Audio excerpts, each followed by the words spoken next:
l'antenne, Daniel Riolo, ils sont là. Philippe Auclair toujours avec nous. Ligue des... Oui, Philippe, que se passe-t-il? Non, simplement, ils sont toujours là, en effet. Juste un truc. Attends, laisse-moi présenter tout le monde là. Vas-y, un peu, pardon. Puisque Raphaël Cosmidis nous rejoint. Bonsoir. Bonsoir, Raphaël. Un grand tacticien dans l'éternel. Le fameux bouquin Comment regarder un match de foot. Le poussin de l'équipe. Le U quoi? U24. T'es U20 toi. U24. Ah, t'es presque adulte maintenant. Ouais, c'est ça. Alors, on va Tu parler fais Ligue quoi, des 24 Champions ans avec d'Europe, toi. 24 ans, j'allais faire la finale avec Donc c'est bien, non? Tu as vu que notre père à 24 ans, je crois que je m'étais mis. Bah, il y avait Philippe qui était dans les tribunes, certainement, il m'a vu faire un match à Chelsea. Oh, mais je t'ai vu, je ne l'ai jamais oublié. Ah, voilà. Merci. Et j'étais sur le bord de la ligne de touche en plus de ça. Ouais, Abramovich non plus, J'étais à puisque quelques derrière, mètres. il voulait absolument rapatrier Jérôme. Je me souviens. On a raconté 150 fois cette histoire. Non, mais C'est bon, la gloire de Non, Jérôme. mais je m'en souviens bien de Philippe, parce qu'il avait Calmez-vous, des quand cheveux même. à l'époque, et c'est vrai que j'ai eu du mal au départ à le reconnaître, mais Mais tout de suite, voilà. voilà. Voilà. Bon, finissons sur l'Angleterre avec toi avant de parler Oui, Ligue des alors Champions. en vitesse, apparemment, il y a un nouveau deal pour Arsenal, mais je t'avouerai qu'il me laisse un peu perturbé. C'est avec ce joueur qui a été très très bon pour Kassel-Eupen en championnat de Belgique, Henry Onyekuru, le Ah oui, joueur encore une nigérian. star mondiale. Star mondial. Bon, enfin, il a quand même marqué, il a marqué des buts à l'appel. D'ailleurs, à ce niveau-là, j'allais dire à la En truelle. Jupiler League. Oui. Parce que sinon, il y a un attaquant ex-Jupiler League qui est dispo. C'est François Damiens, là. Mhm. Qui était Enfin parti, bref, je voulais juste vous le Portugal. signaler comme Ah, ça la parce que je suis un Gantoise, petit peu, je suis un Ouais, petit la peu Gantoise, étonné. De Poitre. Je ne pense pas que il ça était pas soit. à Porto de Poitre. Je ne serais pas. Ils en veulent plus de Damiens. Bon, je ne serais pas Il a mis la étonné misère, que lui. je ne serais pas étonné que ce transfert, s'il se confirme, et il devrait l'être, ne soit pas le transfert d'un joueur de l'équipe première. Le mercato, ah oui, je voulais vous demander Ah une si, chose. Manchester City, Philippe. Ah ouais, c'est le la Manchester galade, là, City- les millions tombent. Ah, là, ça y va parce que et les millions tombent dans l'escarcelle de qui? Initial Monaco. JM. Qui est-ce qui quelle Georges est Mendes, l'agence qui représente Ederson et Bernardo Silva? Bah, c'est Gestifoot. Donc on a Oui, mais Bernard Mendy, c'est pas Georges Mendes. Benjamin Mendy. Mais non, Mendy, c'est Bernard, pas- je suis fatigué ce soir. Tranquille. Je suis fatigué. Retrouver un Entre club, Mahrez c'est vrai, et Mendy, je suis fatigué. Ouais. Oui, c'est. Non, Bernard, il a Non, mais arrêté. il y a énormément de Ah, il mouvements. est toujours en Inde, t'es dingue. Sans deck. On Ah, s'attend- bah, invite-le, il va te Ah, bon, non, raconter. ça compte pas. on s'attendait Bah, à ça ce compte qu'il y ait pas. beaucoup- Bon, mec, enfin, Benjamin il a Mendy, affûté. c'est pas Mendes. Et tu le verras très vite s'il a affûté ou pas. Ah ouais, ah bah. On s'attendait à ce N'en qu'il y ait dirai beaucoup de pas mouvements plus. Je vais mal dormir. à Manchester City, et il y en a, puisqu'il y a beaucoup de départs. Gaël Clichy, Pablo Zabaleta, Bakary Sagna, Willy Caballero, Jesus Navas, Ah, mais Porte de Joe Clichy et Hart. Sagna, ils vont devenir quoi? Ah bah, à Marseille Je sais pas. Et moi, Sagna, tu- ils en tu- parlaient à Marseille, je crois. Mais pourquoi pas? Bah, Euh, c'est le seul poste à l'OM où ça allait, ça caille. Bon, enfin Ah, bref. c'est un peu vieillissant. Avec Ça, Clichy ils à font- gauche. Sagna pourquoi et pas. Evra, t'as Evra. Ils font venir Oui, Ederson donc t'as rien, donc pour Clichy, une ça va. somme qui me paraît assez hallucinante. Je vous l'avouerai, franchement, quand je vois que Asmir Begovic passe de Chelsea à Bournemouth pour moins d'un tiers du montant du transfert d'Ederson, moi je veux bien. Pour un joueur qui a fait une bonne saison avec Benfica en Ligue des Champions en particulier, ça on est tous d'accord là-dessus. Mais bref. Ouais, mais quand t'as de l'oseille, tu claques, mon vieux. Oui, mais Toi, il claque, t'as en l'occurrence, là, il T'as une claque vision quasiment un peu trop 80 millions. étriquée de l'oseille. Mhm. Demande à Jérôme, lui. Et puis Quand il va apparemment, faire bon, du c'est- shopping, il y va avec des caddies. Avec Oui, des Tu vas caddies, avec- parce qu'il tu a vas- non, l'oseille. tu vas avec des certitudes. Voilà. Ah, pas mal. Là, c'est un bonus point, hein, là, je suis désolé. Et on parle Toi. évidemment aussi d'une offre qui aurait été faite à Monaco. Décidément, ils aiment beaucoup Monaco pour Kylian Mbappé. Mais enfin, ça, vous avez dû en entendre parler pour des sommes Au resto, il absolument demande pas phénoménales. l'addition, Jérôme. Absolument incroyable. Donc, Y a pas les besoin. choses bougent très vite. Et c'est autant le mercato Souvent de offert. janvier avait été complètement inexistant en championnat d'Angleterre, il s'était rien passé véritablement, et même le mercato précédent n'avait pas été hallucinant. Là, celui-ci s'annonce des plus mouvementés, dirons-nous. Et Un mot de Huddersfield pour conclure. Ouais, simplement saluer quand même, c'est quand même assez extraordinaire ce qui leur arrive. Pour moi, c'est le Leicester du Championship. Ils arrivent, ils débarquent en première ligue. C'est où Huddersfield? Tu Dans- montes, au-dessus de Manchester. tu montes au nord et tu tournes à l'ouest. Voilà, c'est ça exactement. Une ville joyeuse. Et une ville, ouais. Ah ouais Mais c'est une ville, c'est une grande ville. À quelle heure au on niveau est tous historique. bourrés là-bas? 18 ou 19h? C'est une. Oh, Ah, moi, j'y vais pas l'année prochaine là-bas. monsieur, tu vas y aller. Tu iras. Ah non, Tu c'est iras Eric qui va y aller, il aime bien, je crois. Tu iras à la rencontre de David Wagner, quand même, Ouais. l'entraîneur allemand, le disciple de Jürgen Klopp, qui a fait grimper cette équipe, qui a une masse salariale. l'une des plus petites masses salariales du Championship et qui en fait est celle d'une équipe de bas de tableau de Ligue 1 et qui fait monter cette équipe vraiment à la force du poignet et qui va être récompensée, qui en est récompensée déjà par la première. Ils avaient quitté la première division en 1972, mais Mais c'est un grand club historique, hein. Huddersfield, c'était le premier club d'Herbert Chapman, comme c'est pas rien. Ils ont été champions d'Angleterre, tout ça, etc. Et c'est un véritable exploit. C'est vraiment c'est fou, hallucinant. Ils prennent combien là pour monter 200 millions, c'est ça? Quelque chose comme ça, à peu près, ouais. Et ils ont fait un geste absolument magnifique. Alors, c'est l'avantage d'avoir un propriétaire qui, en l'occurrence, est un fan. On va pouvoir recruter des mecs de Ligue 1 qu'on veut plus, là. Imaginez-vous que le prix de l'abonnement pour les supporters de Huddersfield, qui sont des vrais fidèles, ceux qui étaient avec eux quand ils étaient en 3e division, eh ben, pour la première ligue l'année prochaine, ça sera 100 livres, 120 € pour toute la saison. Ça fait donc 6 € le match. 6 € le match. C'est beau. C'est assez beau comme geste pour récompenser la fidélité des supporters de 6 Huddersfield. € en France, t'as où ça? Ton avis? Charletti. Hein. Ouais. Charletti. Non, Charletti, c'est gratos. Hein. Tellement personne ne peut rentrer gratos. Tu rentres à la mi-temps gratuitement. Ouais. À 6 €, franchement, c'est un cadeau. Hein. Bah oui, c'est un cadeau. C'est un beau cadeau, même. Ouais, c'est un beau cadeau. De la part du club à ses supporters. Bon, Philippe, ils ont eu ce qu'ils méritaient. Très bien, écoute, on te remercie pour toutes ces infos anglaises. Écoute, c'était on se un retrouve très véritable. vite. Oui, absolument. Et dernière chose. J'ai deux choses. J'ai une question à vous demander, à vous poser, pardon. Et une chose également à vous signaler, c'est que si vous voulez entendre un politicien parler de football en sachant de ce dont il parle, je vous conseille d'écouter la défense d'Arsène Wenger par Jeremy Corbyn, le leader travailliste. Vous trouverez ça en ligne. C'est assez étonnant. C'est vraiment une autre culture du foot. Hein. C'est tout à fait étonnant. Et ta question, c'est quoi? Ma question, c'est qu'est-ce que c'est que la truelle d'or? Parce que j'ai vu ce truc de Leonardo Jardim. Le montrant avec le trophée de meilleur entraîneur et un autre trophée qui est celui de la truelle d'or. C'est une réponse en rigolant un an après aux détracteurs comme Daniel. Ce que j'appelle les insultes qu'il recevait. Alors non seulement il est très bon entraîneur, mais en plus il a le sens de l'humour. Sur son niveau, mais un niveau avec allusion à son origine portugaise qui devait forcément faire un maçon. Bon écoute, c'est la grande intelligence de nos observateurs avisés qui en France le traitaient comme un moins que rien. Bon, en tout cas, c'est une réponse. Répond un an après de cette façon, ouais. Oui, c'est une réponse que je trouve très drôle. Mais... Oui. Non, mais c'est vrai qu'il y en a beaucoup qui l'ont taillé quand même. Bon, voilà, je suis d'accord avec toi, oui, ça c'est le moins qu'on puisse dire. Ouais. Eh bien, écoutez, merci beaucoup d'avoir répondu à ma question. N'est pas tombé dans ce panneau, parce que nous ne tombons dans aucun panneau de ce genre-là. On est à 4 jours de la finale Juve-Real, les gars. On va donc parler Ligue des Champions parce qu'on s'est dit, tiens, faut quand même qu'on revienne. C'est le match de l'année, quoi, qui arrive. Bah oui, c'est vrai que il y a France-Paraguay vendredi, mais c'est vrai que c'est pas ouf, on va pas se mentir. Franchement. France-Paraguay, c'est quand? Vendredi. Là? Bah ouais, match amical. Le 2? Oui. Chila Vert joue plus, donc je vois pas l'intérêt. Non, il y a Costil dans les buts quand même. Pardon? La veille de la finale. Oui, match de préparation à France-Suède. À Rennes. Personne n'a rien. À Rennes, et c'est plein à Rennes déjà. Non, mais c'est quand même un match international. Il sera sur RMC, on va le suivre, bien sûr.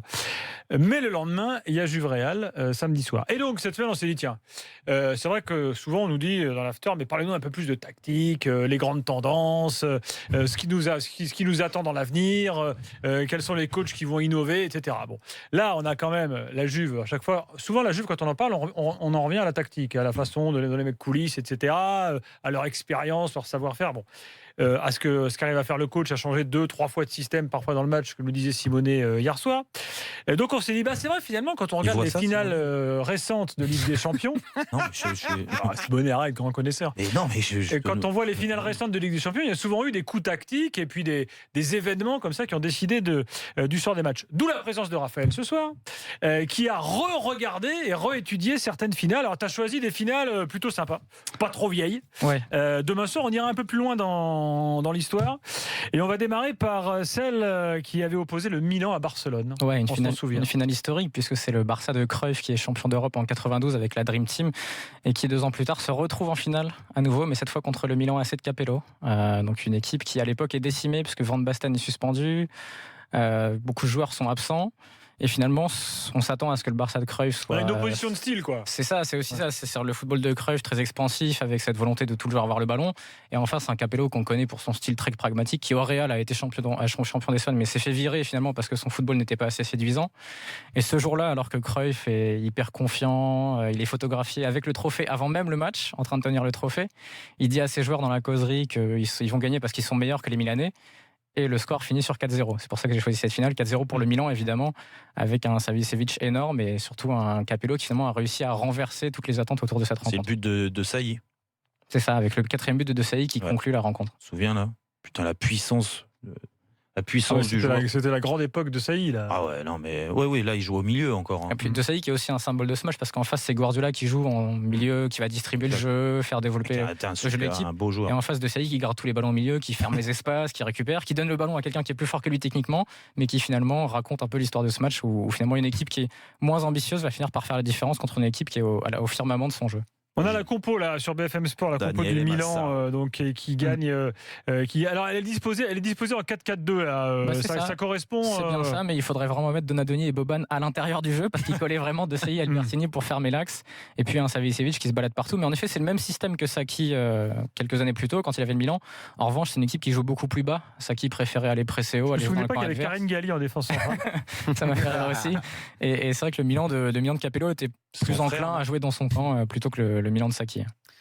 Il y avait le contexte, c'est que tu as dit que Cruyff avait déjà annoncé à ses joueurs comment ça se passerait.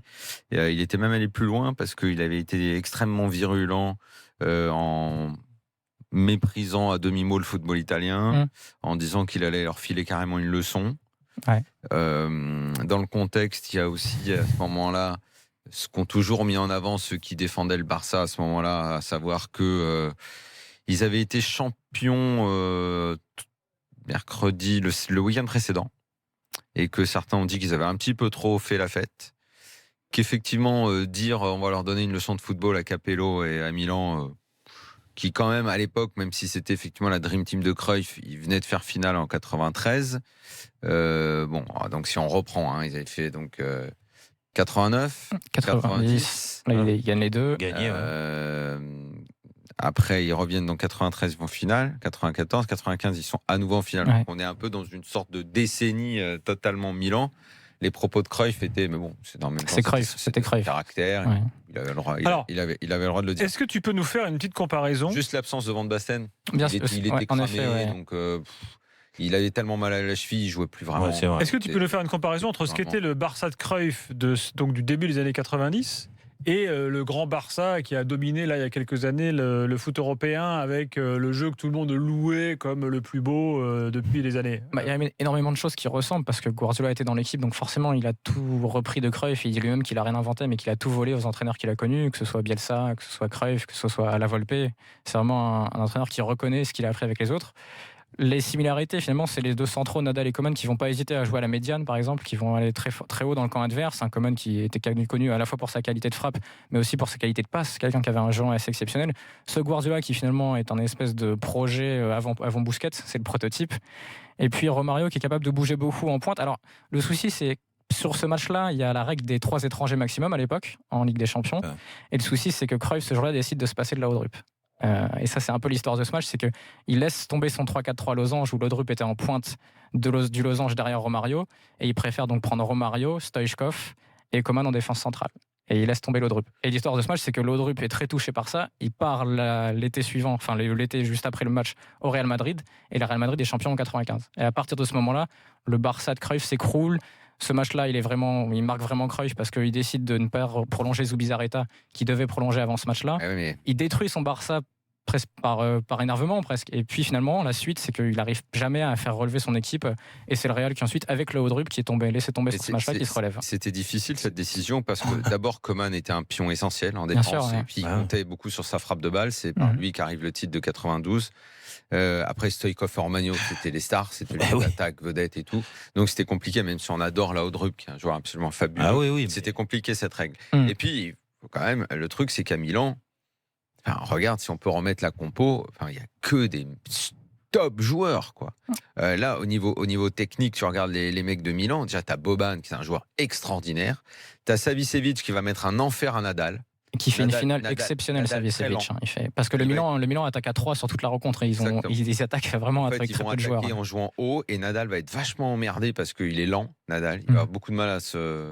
Panucci. Pas comme le neveu. Il court moins vite que le neveu, parce que c'est donc l'oncle de Rafael. L'oncle de Rafael, ouais. Il ignore. Et le Zubizarreta qui était dans les buts, c'est celui qui a l'OM maintenant. Hein, et Zubizarreta, finale kata. Et Zubizarreta, en fait, la grande question, c'est est-ce que ça a été un grand gardien, Zubizarreta? Il avait, comme je disais, il avait un accord pour prolonger avant le match et après le match, Cruyff décide de ne plus le prolonger. Et c'est vraiment un match qui a marqué cette équipe. Zubizarreta. On se souvient de son Euro 96, là, un peu kata avec l'Espagne. Il a toujours fait des matchs un peu bizarres, Zubizarreta. Zubizarreta, c'est lui qui est dans les buts de l'Espagne-Nigeria à la Coupe du Monde en France. Quand il prend cette espèce de but de casquette. C'est difficile quand t'es gardien du Barça aussi. C'est la Coupe du Monde en France, ça? Ouais. Ah oui. L'Espagne-Nigeria. Mais je pense que Zubizarreta, c'est intéressant de dire que c'est un gardien où on n'était vraiment jamais sûr de sa qualité parce que à une époque, Victor Valdés a aussi eu cette réputation. C'est peut-être aussi quand tu joues comme le Barça, où tu joues hyper haut et tu as beaucoup de 1 contre 1 à gérer, de jeu au pied ou sortir pour aller gérer la profondeur. Oui, gardien du Barça, c'est un métier spécial. Est-ce que c'est pas un poste qui t'expose à beaucoup d'erreurs? Tu sais par qui il le remplace l'année d'après? Il le remplace par le mec qui était en pyjama là, parce que l'année d'après, il y a la demi-finale il y a le quart contre le PSG Barça. Avec quasiment la même équipe du Barça là, qu'on voit là. Franchement, je crois que c'est les mêmes. Et sauf le gardien. Koeman est là encore au parc, oui. Et le gardien, c'est comment il s'appelait le mec en pyjama, là, petit gardien un peu ridicule là. On va te le retrouver. Busquets, c'est un truc dans le genre. Oui, exact. Pas Busquets.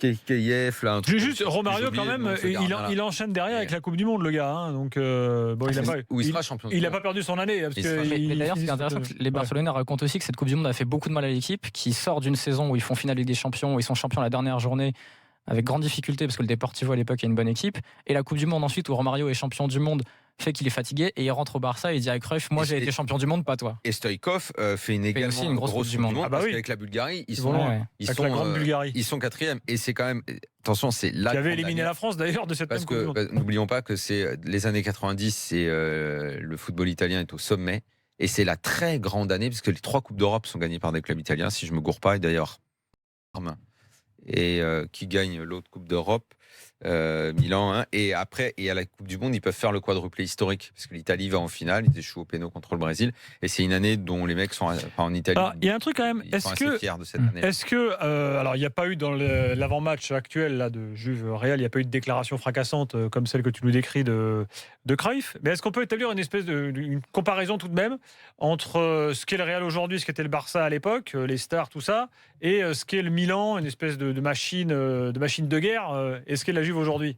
Ouais, si on laisse de côté le jeu et ce qui se passe sur le terrain, parce qu'entre le Real de Zidane et le Barça de Cruyff, il y a quand même des différences énormes. C'est une équipe du Real qui est beaucoup plus pragmatique, qui s'adapte à l'adversaire, qui va laisser le ballon parfois, comme ils l'ont fait contre le Bayern à certains moments de la rencontre. Le Barça de Cruyff voulait absolument le ballon. Donc il y a peut-être le côté galactique peut-être du Real par rapport à la Juve, où c'est vraiment une équipe qui a des talents exceptionnels, et la Juve qui a cette science tactique, où là on peut peut-être un peu plus comparer Allegri et Capello. En revanche, la comparaison entre Zidane et Cruyff en termes de philosophie ne tient pas du tout, je pense. Bon, en tout cas, c'était un résultat surprise. Le gardien, je me trompe pas, c'est bien son nom. Alors, ça, c'était le premier match dont on voulait parler. On va revenir dans quelques instants avec une autre rencontre, une autre finale de Ligue des Champions, à moins que tu aies un truc à rajouter sur celle-là. Hein. Non, c'est bon. On a parlé de De Sailly, mais c'était. De Sailly, c'était un peu le coup du soir. Oui, surtout que j'ai parlé de Cruyff tout à l'heure, mais Cruyff dit cette saison-là, le Milan a recruté De Sailly, on a dépensé autant pour Romario, ça dit un peu la philosophie des deux équipes.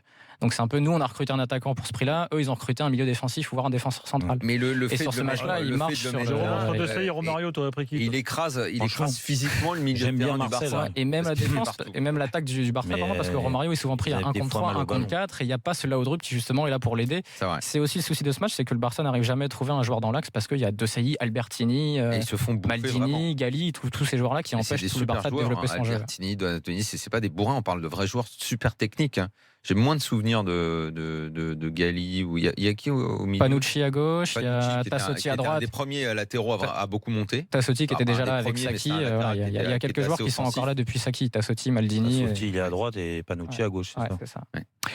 Dans quelques instants, on va revenir sur un autre match de Milan-Liverpool. Alors bon, voilà, évidemment. Il a gagné avec le Real en 98, Ligue des Champions. C'était une des plus belles finales de Ligue des Champions on va dire, du 21e siècle.